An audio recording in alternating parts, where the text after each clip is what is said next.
A misdirected letter leads Naomi, a struggling cafe worker, into a heartfelt correspondence with a stranger who understands her pain all too well. But what happens when she learns he's not who he claimed to be? Before we get into the story, comment below where in the world you are watching from today. The small apartment felt especially quiet tonight. Naomi Clark sat at her kitchen table, a blank piece of paper in front of her. The clock on the wall showed it was already past midnight, but sleep wouldn't come. It never did on nights like this. Write to the one who hurt you. Say everything. Then burn it, her grief counselor had told her last week. Naomi picked up her pen. She was tired of crying, tired of feeling stuck. Maybe this would help. She began to write. Dear Jason, it's been 8 months since you walked out. 8 months since you told me I wasn't exciting enough anymore. 8 months of wondering what she had that I didn't. I gave you 5 years of my life. 5 years where I put my own dreams on hold, where I worked extra shifts so you could finish your degree, where I thought we were building something real. The words flowed faster now, tears blurring her vision. And then you left just like that, no warning, just a suitcase and excuses about how we'd grown apart. How you'd found someone who understands you better. The worst part? I still wake up sometimes forgetting you're gone. I reach for you and then remember all over again, but I'm raising myself back up. I have to. Tommy needs me. He's only 19 and trying to get through college. I can't fall apart even when I want to. I'm invisible now. To you, sometimes to myself. The girl who loved poetry and dreamed of owning her own bookstore someday, she's buried somewhere under bills and extra shifts and trying to be both sister and parent to Tommy. I hope she was worth it. I hope when you look at her you remember the cost, Naomi. She read over the letter, surprised by her own honesty. It felt good to say these things, even if only to a piece of paper. She found an envelope, addressed it to Jason's old apartment out of habit, and sealed it shut. Tomorrow I'll burn it, she whispered, placing it in her purse before finally crawling into bed. But the next day was chaos. Tommy needed money for textbooks. The cafe where she worked was short-staffed. By the time she got home, she was exhausted. She grabbed the mail on her way in, absent-mindedly dropping her purse by the door, the sealed letter still inside. The next morning, rushing to work, she tossed the letter into her mailbox without thinking, just wanting it out of her purse. 3 miles away, Daniel Reed stood at the window of his penthouse. The view of the city was breathtaking, but he barely noticed it anymore. The phone on his desk rang for the 5th time that hour. He didn't answer. He hadn't answered a call in months. 4 years ago, he'd launched Reed Tech, a software company. That grew faster than anyone expected. 2 years ago, it went public, making him a fortune. 1 year ago, he'd collapsed during a board meeting, his body finally surrendering to the 100-hour work weeks, the constant pressure, the emptiness that success couldn't fill. The doctors called it severe burnout coupled with anxiety. The business magazines called it a nervous breakdown. Whatever it was, it had left him unable to face the world he'd built. His assistant managed the company now. He received reports, made decisions via email, but face-to-face meetings, interviews. The endless networking, he couldn't do it anymore. The doorman buzzed. "Mail delivery, Mr. Reed." "Leave it at the door," he replied, the same answer he gave to everyone. Later, sorting through the stack of envelopes, he noticed one that didn't. Looked like the others, hand-addressed, no return address. Addressed to a Jason Miller at this address, he almost threw it away. The building had changed owners last year. Whoever this Jason was, he didn't live here anymore. But something about the handwriting made him pause. It looked personal, human. In a world of printed labels and digital communications, it stood out. He opened it. 20 minutes later, he was still sitting in his chair, the letter in his hands. He'd read it 3 times. This woman, this Naomi, had unknowingly sent him the most honest thing he'd read in years. "I'm invisible now. To you. Sometimes to myself." Those words hit him like a physical force. That's exactly how he felt. Invisible, inside his own life. A ghost watching a world he no longer belonged to. Before he could talk himself out of it, he grabbed a piece of his expensive stationery and began to write. To the woman who wrote to Jason, "Your letter came to me by mistake. This address changed hands a year ago. I should have thrown it away. I didn't. I read every word. I wasn't the man you wrote to, but I heard every word. And I think you deserve someone to write back. I don't know you. You don't know me. Maybe that makes it easier to say this. I understand feeling invisible. I understand what it's like when the person in the mirror becomes a stranger. Your Jason made a mistake. People who leave like that are running from themselves, not just from others. Take care of yourself and Tommy, don't disappear completely. A stranger, he read it over, folded it carefully, and slipped it into an envelope. He didn't include a return address. He didn't expect a reply. He just felt compelled to reach out to this woman whose pain had somehow touched something long dormant inside him. The next day, Naomi found the letter in her mailbox. She frowned, not recognizing the handwriting. When she read it, her face flushed with embarrassment, then confusion, and finally, curiosity. Someone had read her most private thoughts, someone she didn't know, and instead of ignoring them, he'd responded with unexpected kindness. "This is crazy," she muttered, but she already knew she would write back. That night, after Tommy had gone to bed, she sat down at the kitchen table again. "Dear stranger, I'm mortified. That letter was never supposed to be sent. It was a therapy exercise that went very wrong, but thank you for your kindness. It means more than you know. I should probably tell you my name is Naomi. I work at a small cafe called Morning Pages. I write poetry that nobody reads. I raise my brother because our parents died in a car accident when he was 12. And yes, sometimes I feel like I'm disappearing. Your letter made me feel seen. Even by a stranger, that's something. May I ask why you understand? Not to pry, just to know I'm not alone in this feeling." Naomi, she hesitated before adding her return address, then decided to take the risk. She mailed it the next day. Daniel was surprised when the doorman called about another hand-delivered letter. He opened it immediately, something like excitement flickering through him for the first time in months. He read Naomi's words slowly, savoring them. Then he found himself doing something he hadn't done in a long time, smiling. He wrote back that same day, "Naomi, no need for embarrassment. Sometimes the universe redirects things to where they need to go. Why do I understand? Because success can be its own kind of invisibility. When people see only what you've built, not who you are. When expectations grow until they crush you. When one day you look around and realize you've created a life you can no longer live in. I stepped away. From everything. Some call it hiding. Maybe it is. I like knowing you work at Morning Pages. I like that you write poetry. I like that you're raising your brother. That shows strength, even when you don't feel strong. Tell me about your poetry sometime. Or don't. No pressure, just know someone is listening now."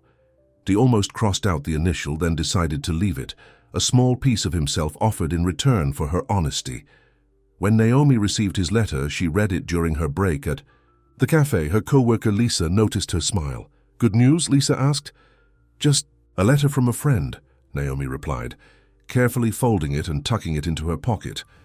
Later that night, she wrote back, "Dear Dee, your words feel like a conversation I've needed for a long time. Isn't it strange? I don't know your name, beyond an initial, your face, or anything about you really.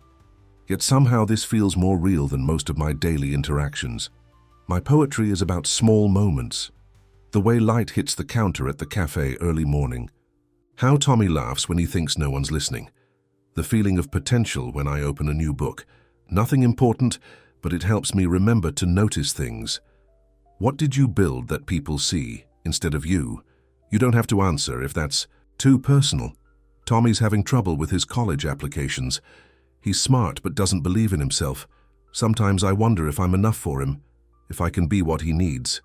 Sorry, I didn't mean to dump more problems on you. It's just easy to write to someone who doesn't already have a picture of who I should be." Naomi, the letters continued flowing between them, twice a week, then every other day. Daniel found himself looking forward to them more than anything else in his life. He shared things he hadn't told anyone, how the panic attack started, how terrified he was of returning to his old life, how empty his success felt. Naomi told him about her dreams for a small bookstore cafe, about how she sometimes resented caring for Tommy, then felt guilty for those feelings, about the poetry notebook she kept hidden under her mattress. 3 weeks into their correspondence, Daniel made a decision. He wanted to see her, not to introduce himself. He wasn't ready for that, but just to put a face to the words that had become so important to him. He found Morning Pages online, a small cafe 10 blocks from his penthouse. He put on a baseball cap and sunglasses, his version of a disguise, and walked there one Tuesday morning. He stood across the street, watching, and then he saw her, a woman with auburn hair pulled back, laughing as she handed a customer their change. Her smile transformed her face, made her eyes crinkle at the corners. Something tightened in his chest. She was real. Of course she was real, but seeing her made everything different, made it dangerous in a way the letters weren't. He walked away before she could notice him watching. That night, he wrote, "Naomi, I find myself thinking about your words throughout my day, about your dreams for a bookstore, about Tommy and his college applications. I've been alone by choice for a long time now, but your letters make me feel less alone. Is that strange to admit? Sometimes I wonder what would happen if we met. Would the magic of these letters disappear when faced with reality? Or would it be the beginning of something new? Just thoughts. No pressure to respond to them." Naomi read his letter at her kitchen table, her heart pounding. She'd been wondering the same thing. The phone rang, interrupting her thoughts. It was her landlord. "Naomi, I'm sorry, but the rent's going up next month. New owners bought the building. There's nothing I can do." She hung up, feeling sick. The new rent would take almost everything she made, and Tommy's tuition payment was due soon. With trembling hands, she wrote back to Dear D, "Your words about meeting sent butterflies through me. I've thought about it too. What you look like, what your voice sounds like, whether we'd recognize something in each other beyond these pages. But life has a way of reminding me of reality. My rent just went up. Tommy's tuition is due. The cafe might be cutting hours. I think maybe these letters have been a beautiful escape, a connection outside my real world. Maybe love, if that's what this is, should come with timing. I'm not sure I can afford the hope right now." Naomi, she mailed it with a heavy heart, wondering if she was ending something before it had really begun. Daniel read Naomi's letter 3 times, his heart sinking with each reading. The connection they'd built over these weeks felt too important to lose. Her words about not being able to afford hope struck him deeply. He'd spent the last year hiding from the world, but now he found himself wanting to step back into it, for her. The next morning, he called his financial advisor for the first time in months. "Mr. Reed, it's good to hear from you," the man said, surprise evident in his voice. "I need information about a property," Daniel said, "a residential building and a cafe called Morning Pages." Within hours, he had his answer. The property had been purchased by a development company called Westbrook Investments. They planned to renovate the building and double the rents, standard practice in gentrifying neighborhoods. What his advisor didn't know was that Westbrook Investments was a subsidiary of Reed Tech Ventures, one of his own companies. He'd purchased it years ago and forgotten about it. He'd accidentally caused Naomi's problems. Daniel sat at his desk, mind racing. He could fix this easily, but how could he explain it to Naomi without revealing who he was? Without making her feel like a charity case, he decided to write back first, to keep their connection alive. "Dear Naomi, don't give up hope yet. Life has a way of surprising us when we least expect it. I understand your worries about Tommy's tuition and your rent. Those are real concerns, but please don't use them as reasons to close yourself off from connection, from possibility. Your letters have become important to me, more important than I expected when I first wrote back to you. I feel like I know you, the real you that maybe even Jason never saw. I want to help, but I'm not sure how without crossing boundaries. For now, just know that I'm here, reading every word, caring about what happens to you. Write to me again. Please." He mailed it immediately, then made another call, this time to his lawyer. "I need you to contact Westbrook Investments. Tell them to halt the rent increases on the Morning Pages building. In fact, Tell them I want to create a 5-year freeze on all rents in that building. May I ask why, Mr. Reed? No, you may not. Just handle it. 3 days later, Naomi found a notice in her mailbox. Due to a change in ownership policies, all planned rent increases for this building have been cancelled. Current rates will remain in effect for a minimum of 5 years. She stared at the paper in disbelief. That same day, a letter from Dee arrived. Naomi, I've been thinking about your poetry, about capturing small moments that others might miss. I've started trying to notice those moments too. Today, I saw an elderly couple holding hands while waiting for the bus. The woman reached up to straighten the man's collar. Such a small gesture, but it told a story of decades of care. I wonder what small moments you noticed today. Naomi sat down immediately to respond, her heart lighter than it had been in days. Dear Dee, a miracle happened today. The rent increase was cancelled. I can hardly believe it. Some kind of ownership change, whatever the reason, it feels like I can breathe again. Your question about small moments made me smile. Today I noticed a young girl at the cafe carefully, arranging her cookies in a perfect circle before eating them. Her mother was on her phone, not watching, but I saw the care she took, the pride in her little ritual. I've been afraid to admit how much your letters mean to me. They're the first thing I think about in the morning and the last thing at night.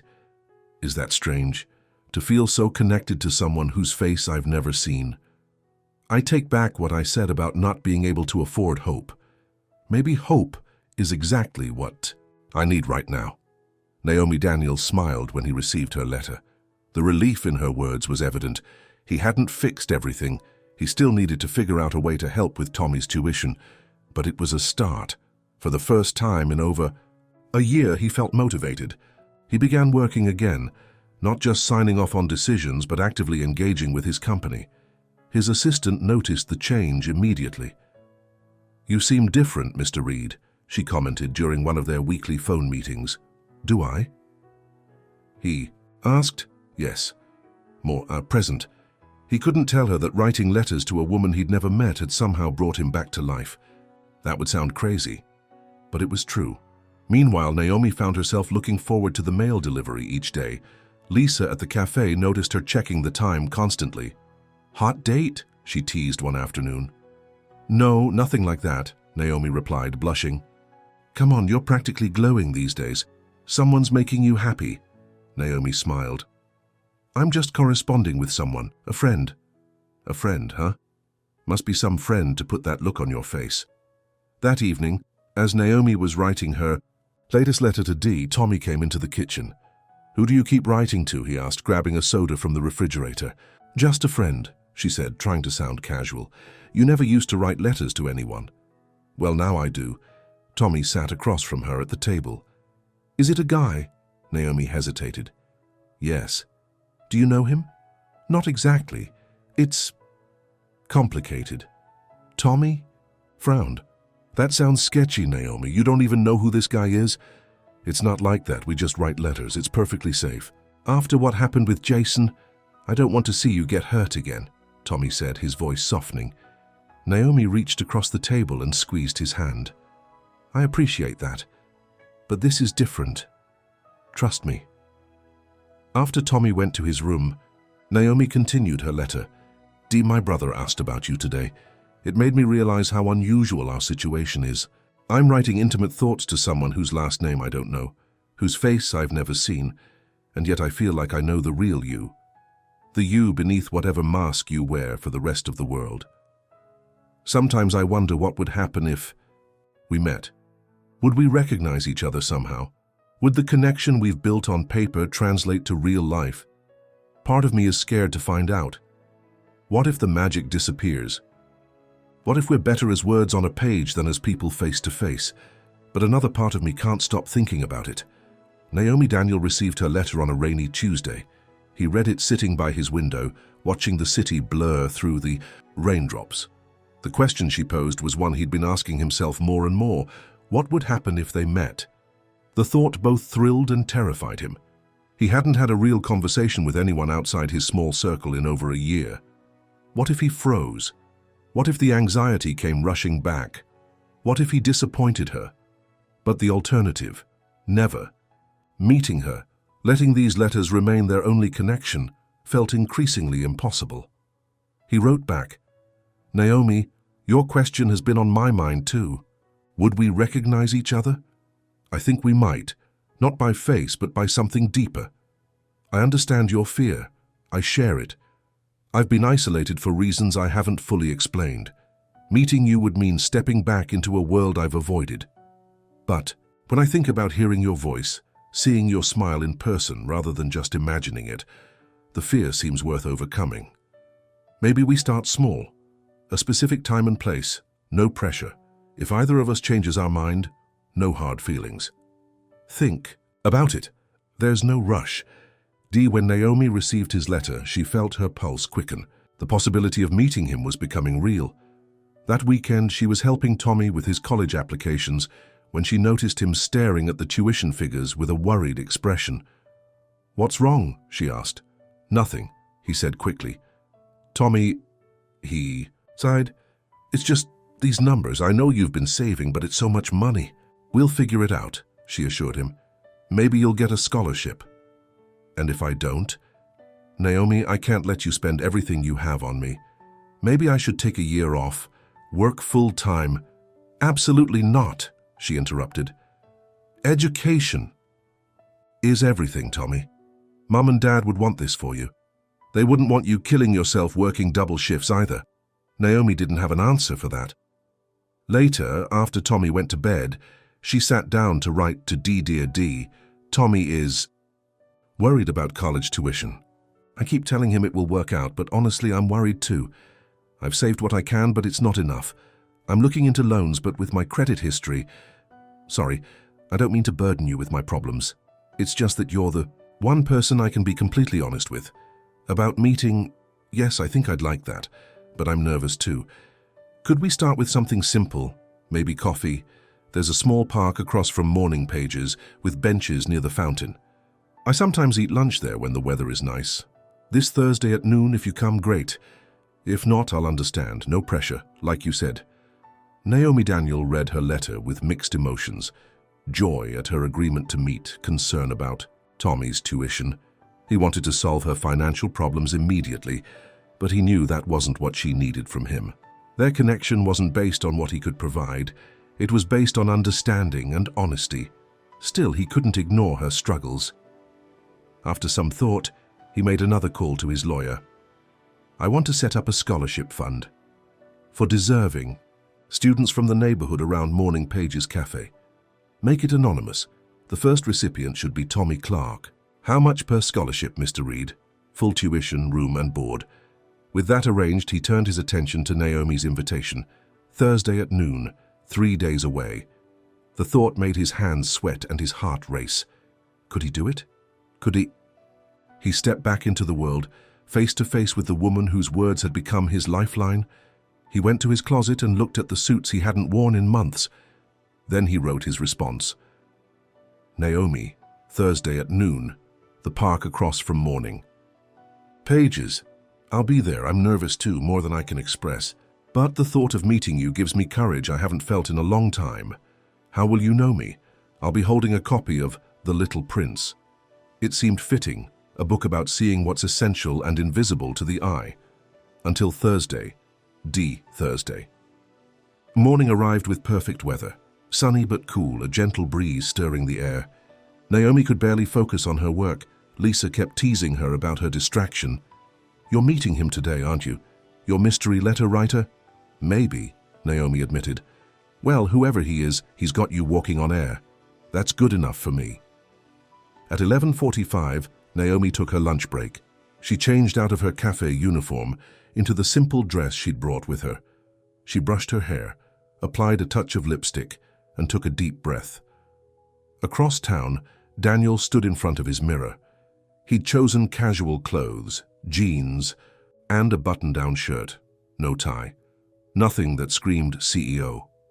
He wanted Naomi to see him, not his wealth or position. He picked up his copy of The Little Prince and headed for the door. For the first time in months, he felt ready to face the world. As noon approached, Naomi sat on a bench near the fountain. Her heart was pounding so hard, she was sure everyone could hear it. She watched people entering the park, wondering which. One was DA businessman hurried past, checking his watch. An elderly woman walked her dog slowly along the path. A young couple strolled hand in hand, lost in their own world. And then she saw him, a tall man with dark hair, walking hesitantly into the park. He wore jeans and a blue shirt, and in his hand was a small book with a familiar cover. Naomi stood up, her legs suddenly unsteady. This was it, the moment that would change everything. Daniel saw her at the same moment she saw him. Their eyes met across the park, and everything around them seemed to fade away. For a long moment, neither moved. Then slowly he walked toward her. His heart was hammering in his chest. This woman knew his deepest thoughts, his fears, his secrets, everything except his full name and face. Until now. "Naomi?" he asked quietly as he reached her. She nodded, unable to find her voice at first. "Dee," she finally managed. He held up the book. As promised. "The Little Prince," she smiled, her nervousness beginning to ease. "It's perfect." They sat down on the bench, both acutely aware of the small space between them. "I'm Daniel," he said. "Daniel Reed." "It's nice to finally meet you, Daniel," she replied. "Your handwriting doesn't do you justice." He laughed, surprising himself. When was the last time he'd truly laughed? "Are you disappointed?" he asked, suddenly serious. "Disappointed? No," she shook her head. "Just adjusting. Putting a face to the words I've been reading for weeks." "And does the face match what you imagined?" She studied him for a moment. "No, but that's okay. Reality is better than imagination." They talked for nearly an hour, moving from awkwardness to a comfortable rhythm. Daniel found it easier than he expected. There were no panic attacks, no overwhelming anxiety, just the strange feeling of meeting someone he already knew. "I should get back to work," Naomi said reluctantly, glancing at her watch. "Of course," Daniel nodded. "Thank you for meeting me." "Will you—" She hesitated. "Will you still write to me? If you want me to." "I do," she said quickly. "The letters, they've become important to me." "To me too," he admitted. "But maybe we could also meet again. In person," Naomi smiled. "I'd like that." As she walked back to the cafe, she felt lighter somehow. Daniel was real. Not just words on a page, but a flesh and blood man with kind eyes and a voice that matched the gentleness of his letters. Lisa was waiting when she returned. "Well, how was your mystery man?" "He's nice," Naomi said, unable to keep from smiling. "Nice? That's all I get? Come on, details." "There's not much to tell. We just talked." "Uh-huh. And that's why you're glowing like you swallowed the sun." Back at his penthouse, Daniel felt an unfamiliar energy. Meeting Naomi had broken something loose inside him, some barrier between himself and the world. He sat down to write to her immediately. "Dear Naomi, meeting you today was better than I could have hoped.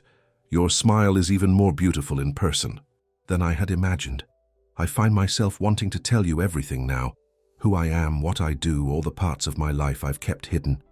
But I'm afraid too. Afraid it might change how you see me. For now, can we keep meeting as just Naomi and Daniel? Two people getting to know each other. The rest can come later when the time is right. I want to see you again. When are you free?" Daniel, he hesitated before signing his full name, then decided against it. Some habits were hard to break. Naomi found his letter waiting when she got home that evening. Reading it brought back the flutter in her stomach she'd felt sitting next. To him in the park, she wrote back immediately. "Dear Daniel, today felt like the beginning of something good. I understand your hesitation to share everything at once. We all have parts of ourselves we keep protected. Whatever you want. To tell me whenever you're ready, I'll listen without judgment. I'm free Sunday afternoon. Tommy will be at a friend's house working on a project.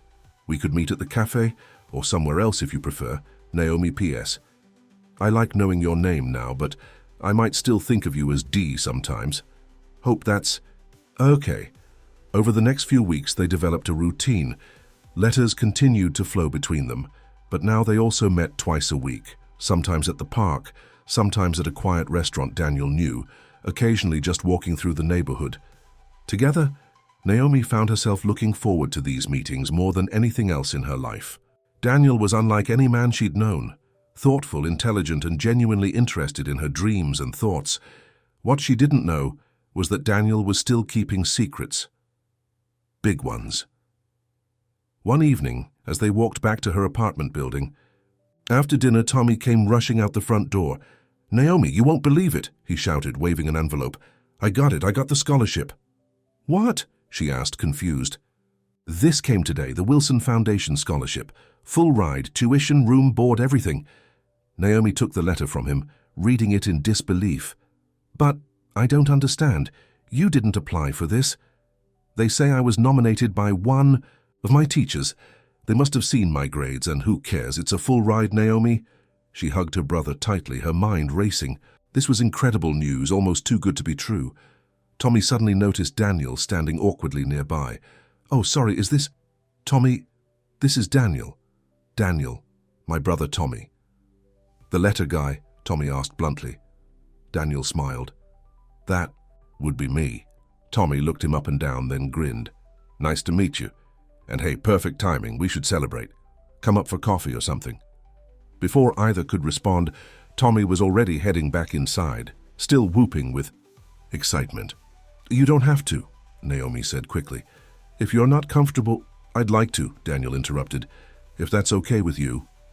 Their small apartment felt different with Daniel in it. His presence somehow made it both smaller and warmer at the same time. Tommy couldn't stop talking about the scholarship. "It's like winning the lottery, the Wilson Foundation. They only give out like 10 of these a year, and they picked me." Daniel nodded, a strange expression on his face that Naomi couldn't quite read.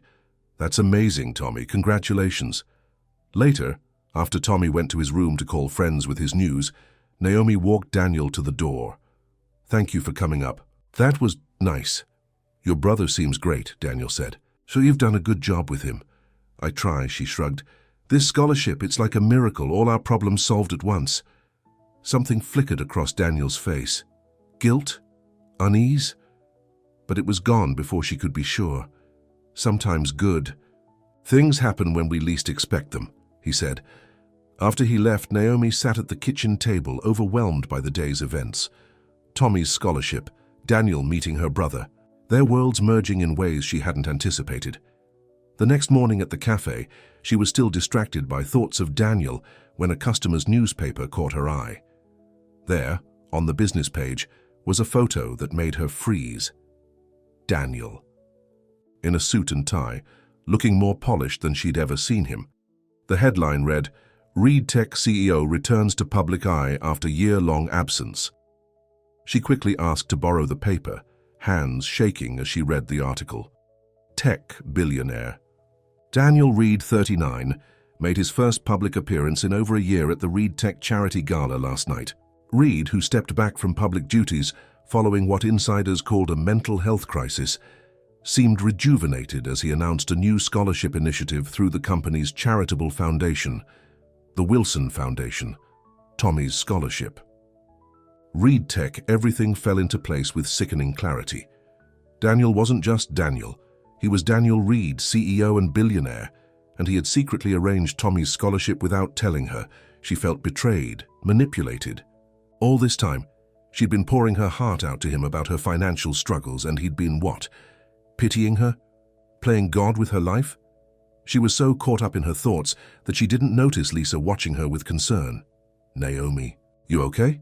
You look like you've seen a ghost." "I'm fine," she said automatically, folding the paper. "Just surprising news." That night she wrote a letter unlike any she'd sent before. "Daniel, or should I say Mr. Reed, CEO of Reed Tech, billionaire philanthropist, I saw your picture in the paper today.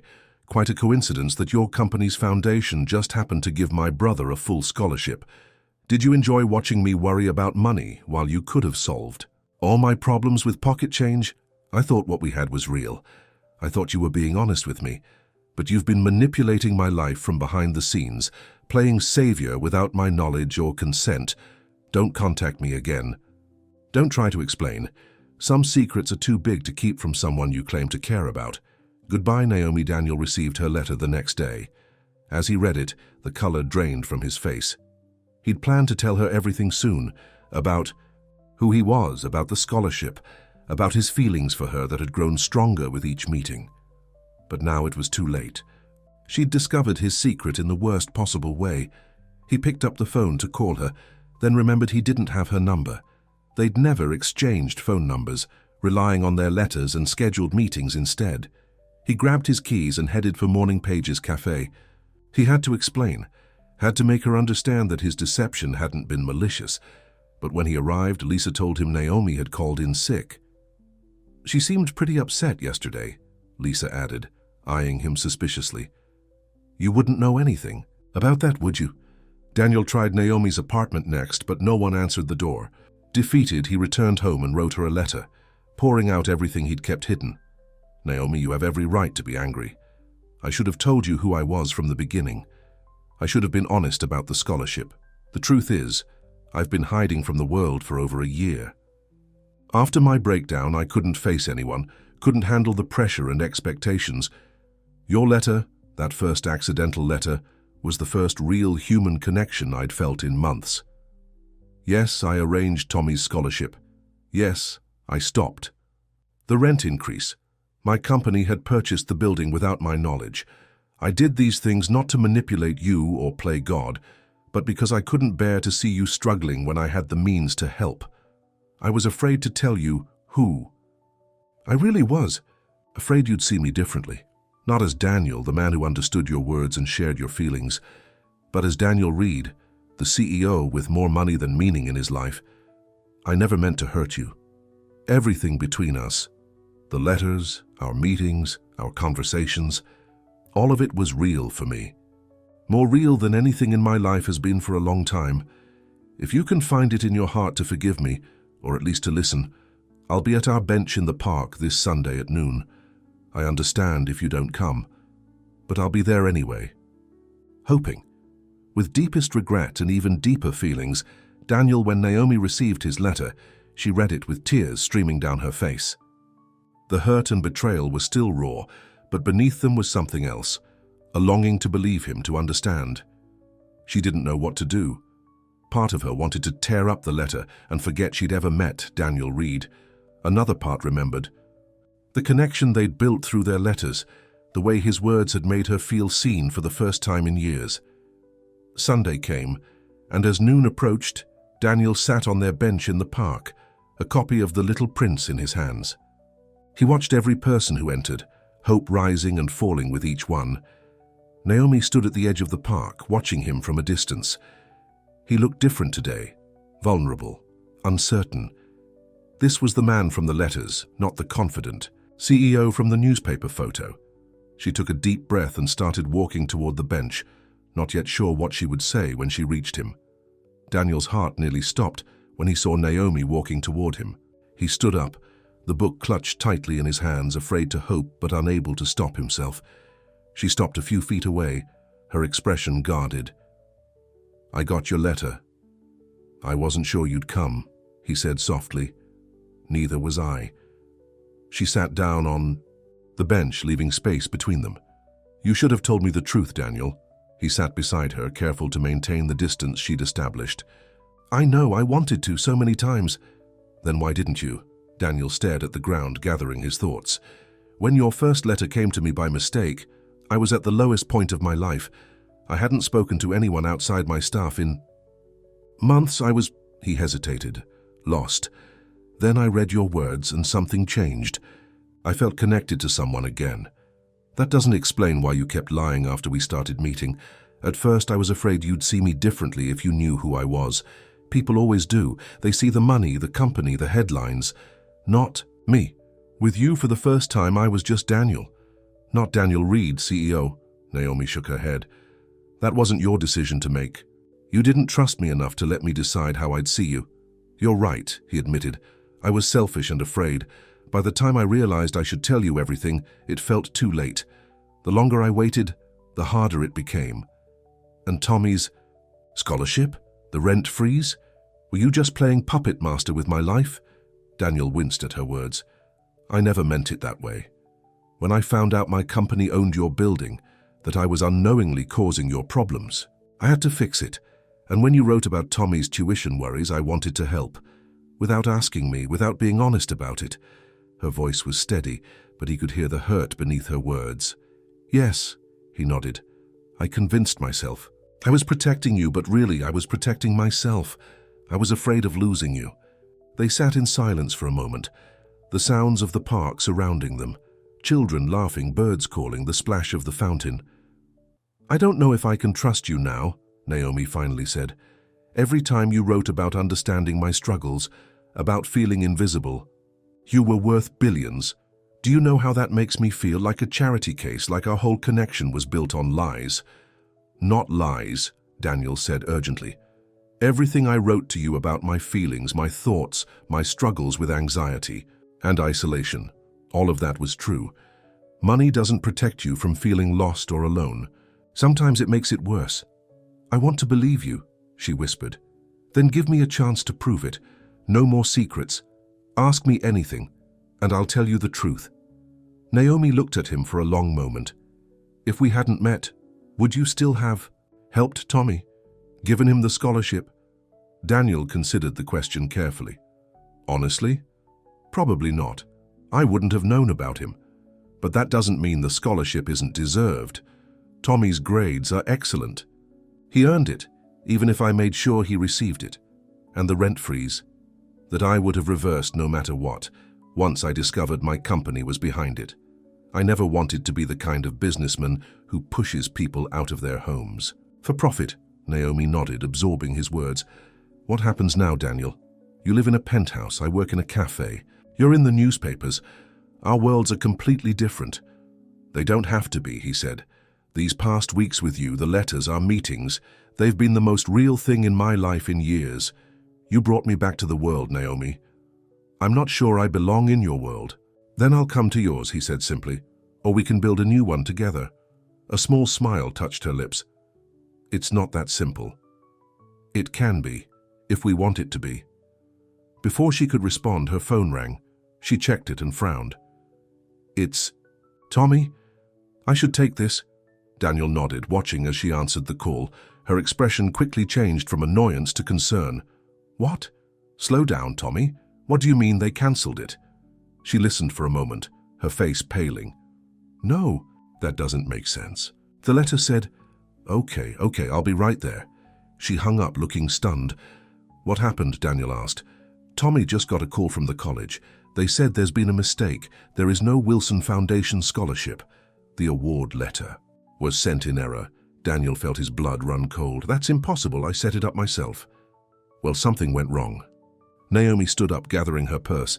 I need to go. Tommy's devastated. Let me come with you, Daniel said, rising. I can fix this. You've done enough, she replied sharply, then softened. Please, Daniel, I need to handle this myself. He watched helplessly as she walked away, the space between them growing with each step. Back at her apartment, Naomi found Tommy pacing the living room, his face etched with disappointment. They said they never heard of the Wilson Foundation, he explained, that there must have been some mix-up, all that excitement for nothing. Naomi hugged her brother tightly. We'll figure this out, Tommy. I promise. Maybe it was some kind of sick joke, he said bitterly. Who does that? Gives someone hope and then takes it away? His words hit Naomi hard, reminding her of her thoughts about Daniel. Had she judged him too harshly, or not harshly enough? That evening, as Tommy retreated to his room to call friends with the bad news, Naomi sat at the kitchen table with a blank piece of paper. She started to write to Daniel, then stopped, uncertain. What to say? The doorbell rang, startling her. When she opened it, Daniel stood there, looking tired but determined. I'm sorry to come unannounced, he said, but I had to tell you in person. There was no mistake with Tommy's scholarship. Someone deliberately cancelled it. What? Who would do that? My brother, Alexander. Daniel's voice was tight with anger. He's been trying to take control of the company while I've been absent. When I started coming back, making decisions again, he got worried. This was his way of striking back.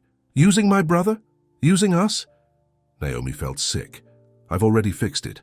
Tommy's scholarship is reinstated. Alexander has been removed from the board. It's done.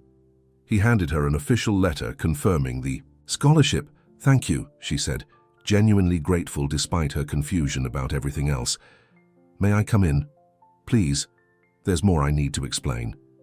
She hesitated, then stepped aside to let him enter. They sat on the small sofa, the scholarship letter between them. "My brother found out about you," Daniel explained, "about our letters. He thought you were the reason I was coming back to the company, reclaiming my position. He wasn't entirely wrong." "I don't understand. Why would our letters matter to your company?" "Because they mattered to me." Daniel's voice softened. "Before your letter arrived by mistake, I was barely functioning. The anxiety, the pressure of running Reed Tech, it had broken me. I was hiding from the world, making decisions by email, avoiding all human contact." He continued, "Then I read your words, about feeling invisible, about raising yourself back up after being knocked down, about taking care of Tommy even when it was hard. Your strength, it inspired me. Each letter made me want to try again, to step back into the world, eventually to meet you." "So you fixed my problems because I fixed yours?" Naomi asked uncertainly. "No," Daniel shook his head. "I tried to help with your problems because I care about you. The way you helped me was unintentional on your part, but no less meaningful. Your words, your courage, your kindness, they reached me when nothing else could." Tommy emerged from his bedroom, surprised to see Daniel. "Hey, what's going on?" "Good news," Naomi said, handing him the letter. "The scholarship is back on. It was just a misunderstanding." Tommy read the letter, his face lighting up. "For real? This isn't another mistake?" "It's real," Daniel assured him. "I guarantee it." As Tommy whooped with joy, Naomi watched Daniel's face. There was honesty there and vulnerability, but also strength she hadn't fully appreciated before. Later, after Tommy went to bed, Naomi and Daniel sat at the kitchen table with cups of tea between them. "I'm still trying to process all this," she admitted. "The billionaire CEO thing, the scholarship drama, your brother's revenge plot. It's a lot." "I know," Daniel said. "And I don't expect you to forgive me right away for not being honest with you. But I hope you'll give me a chance to earn back your trust." "What exactly are you asking for, Daniel?" He reached across the table, not quite touching her hand. "A new beginning. No secrets this time. Just two people who connected through words on a page and might find something even more meaningful face to face." Naomi studied him. "I need time to think about everything." "I understand." He nodded, standing to leave. At the door, he paused. "One last thing. I've been carrying this with me, waiting for the right moment." He pulled an envelope from his pocket and handed it to her. "Read it when you're ready." After he left, Naomi opened the envelope. Inside was the first letter she'd ever written, the one meant for Jason that had started everything. Along with it was a note in Daniel's handwriting. "Naomi, keep this. Proof that your words found someone who needed them, if you're willing to try. Again, I'll be at the cafe across the street from the park this Thursday at 4:00. No pressure, just possibility. Yours, Daniel." 3 days later, Naomi stood at the window of Morning Pages, watching the cafe across the street. It was Thursday, 3:55 p.m. Lisa noticed her distraction. "Waiting for someone?" "Maybe," Naomi replied. "This wouldn't be tall, dark and handsome from the park, would it?" Naomi smiled. "It might be." "So what's the holdup? You've been staring at that cafe for 10 minutes. "It's complicated," Naomi sighed. "He kept things from me. Big things." "Deal breakers?" Lisa asked. "That's what I'm trying to figure out." Lisa patted her shoulder. "Look, I don't know what happened between you two, but I haven't seen you this alive in years. Not since before Jason left. Whatever this guy did, he also put that spark back in your eyes." At exactly 4:00, Naomi saw Daniel enter the cafe across the street. He chose a table by the window, visible from where she stood. He placed a book on the table, The Little Prince, and waited. "Your shift ended 5 minutes ago," Lisa pointed out. "Just saying." Naomi took a deep breath, untied her apron, and made her decision. The bell above the door jingled as she entered the cafe across the street. Daniel looked up, hope and uncertainty battling in his expression. When he saw her, he stood.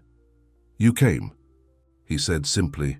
"I'm still angry with you," she told him, and I still have questions. I'll answer all of them honestly this time." She sat down across from him. "I found something when I was cleaning out my dresser yesterday, my old poetry notebook. I wrote something after your first letter arrived." She slid a folded paper across the table. Daniel opened it carefully. "Read it," she encouraged. He cleared, his throat softly.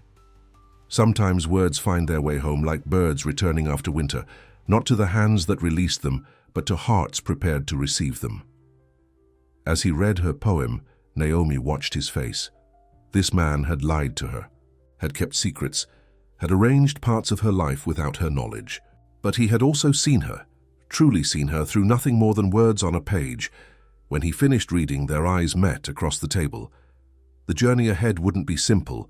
Trust would need to be rebuilt. Worlds would need to merge. But in that moment, with her poem in his hands and the afternoon sun streaming through the window, Naomi knew they would try.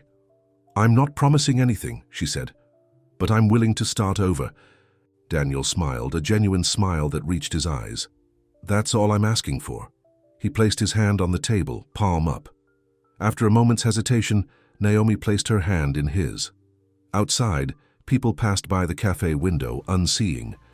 But inside, two people who had found each other through a misdirected letter began writing a new chapter together, word by word, moment by moment, heartbeat by heartbeat.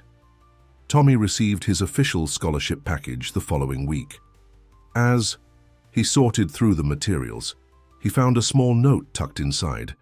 "Sometimes mistakes lead us exactly where we need to go." He didn't know what it meant, but he noticed his sister smiling more these days. He noticed a lightness in her step that hadn't been there before, and he noticed how her face lit up whenever she received a letter with now familiar handwriting. Only these letters were signed with a full name, no more secrets between them. 6. Months later, Naomi stood in the doorway of a small storefront, keys in her hand. The sign above the door read, "Chapter 1 Books and Cafe." Daniel stood beside her, his arm around her waist. "I still can't believe this is happening," she said, looking at the space that would soon become the bookstore she'd always dreamed of. "Owning, believe it," Daniel smiled. "You did this, I just helped with the paperwork." "And the funding," she reminded him, "which you're going to let me pay back as we agreed." "Every penny," he nodded, "though I still think it's unnecessary." "It's necessary to me," she insisted. "This has to be mine, something I built." "I understand," he said. And she knew he did. In the months since they'd begun again, he'd worked hard to understand her independence, her pride, her need to make her own way, even while sharing her life with him. Inside her purse was the latest letter he'd written. They still wrote to each other, even though they spoke daily, saw each other almost nightly. Some things were still easier to say on paper, where they'd first found each other. That evening they celebrated the new store with Tommy and Lisa. As they toasted with champagne, Tommy raised his glass higher. "To mistakes that turn out to be exactly what we need," he said, echoing the note he'd found months ago. Later, as Daniel walked Naomi home, snow began to fall gently around them. He stopped beneath a streetlight, turning to face her. "I have something for you," he said, pulling a small package from his coat pocket. An early store-warming gift. Naomi unwrapped it to find a beautiful leather-bound journal. Inside, on the first page, was a familiar handwriting. "For new chapters, new stories, new beginnings. All my love, Daniel." She looked up at him, snow catching in her hair and eyelashes. "Thank you." "There's something else," he said, his voice suddenly nervous. "Another gift if you want it." He reached into his pocket again and pulled out a small velvet box. Naomi's breath caught as he opened it, revealing a simple but elegant diamond ring. "Naomi Clark," he said softly, "your words found me when I was lost. Your heart showed me the way back to myself. Would you do me the honor of becoming my wife?" The snow fell silently around them as she looked from the ring to his hopeful face. Their journey had been unusual from the start.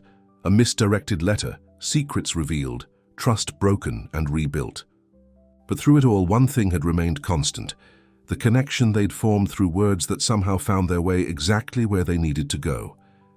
"Yes," she whispered, as he slipped the ring onto her finger. Yes. They walked the rest of the way home hand in hand, their footprints marking a path through the freshly fallen snow, two separate trails merging into one, leading toward a future they would write together. The end.